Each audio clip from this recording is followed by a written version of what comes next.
Hey guys, what's up? It's Brennan, and this week's topic is outing people.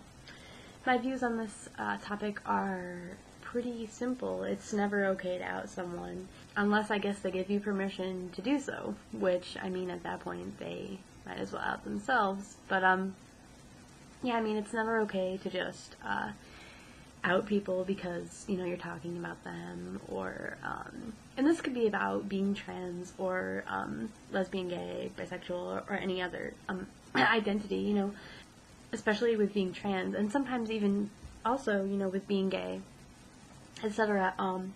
You know, being outed can mean, losing a job, can mean being harassed, can mean, apparently I can't talk, can mean being killed. You know, it can mean losing housing. It can mean so many different things that, I think, did I say losing a job? I think I did. But, you know, being outed, it's more than just saying that this person is this or that. It's something that follows that person,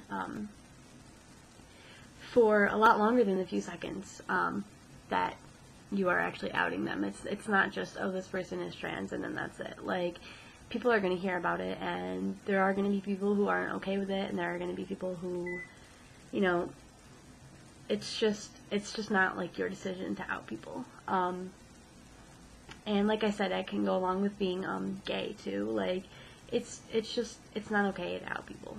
And, even if you're dating someone who is trans, and, you know, you're talking about them, unless they tell you that it's okay to tell people that they're trans, then it's not okay to tell people that they're trans just because you're dating them.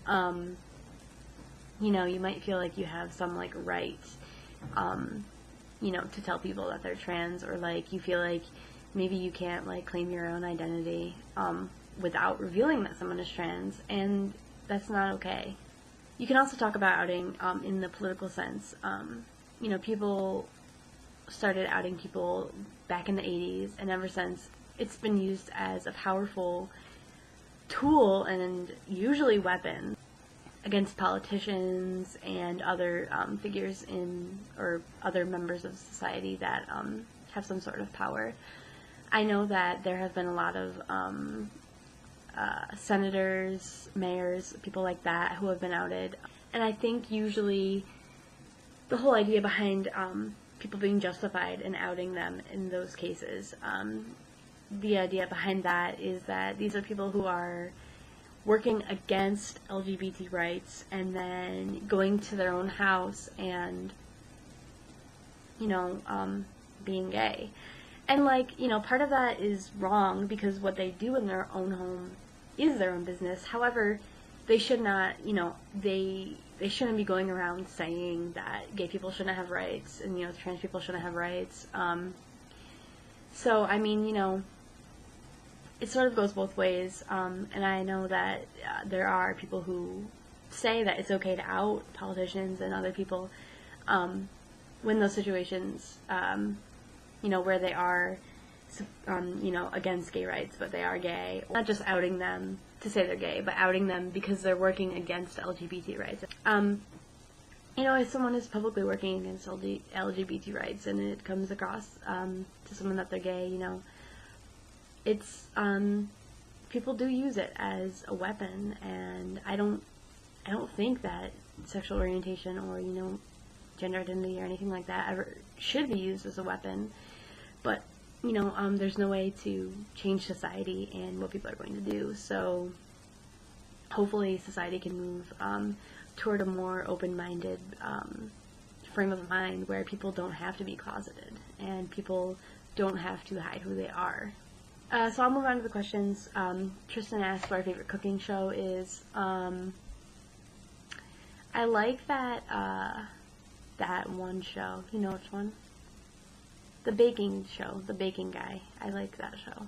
I don't really watch TV, so I would rather cook than watch a cooking show. So yeah, I like that.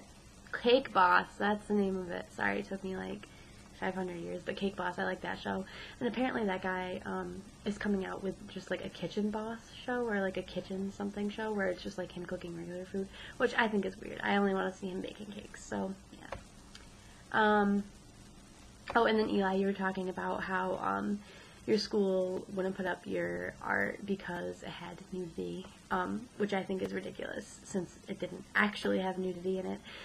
I think that schools really flip out over these things and really overreact, and a lot of it has to do with, I think, parents' reactions and other students' reactions. But you know what? If there really is no nudity in it, then that's bullshit, and I would fight it. I would be like, well, you know what? There is no nudity, so I'm going to try to get someone to say that this can be shown. I mean, I think that there are even times where nudity is appropriate. You know, it's artwork. If it's not, you know, something explicitly graphic, then I don't see the problem with it. Obviously, there are more restrictions if you're in high school than college, but you know, especially considering your piece did not have nudity, and they're claiming it did, they're obviously just afraid of showing a good piece of art that deserves to be shown. So I hope that maybe you can do something about that. So my question this week is, what are you most excited for this summer?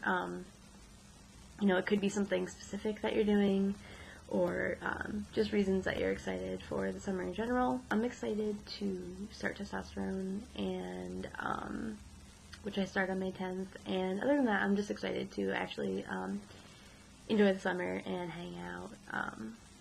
Yeah, so yeah, I guess that's it for now, and I will see everyone next week.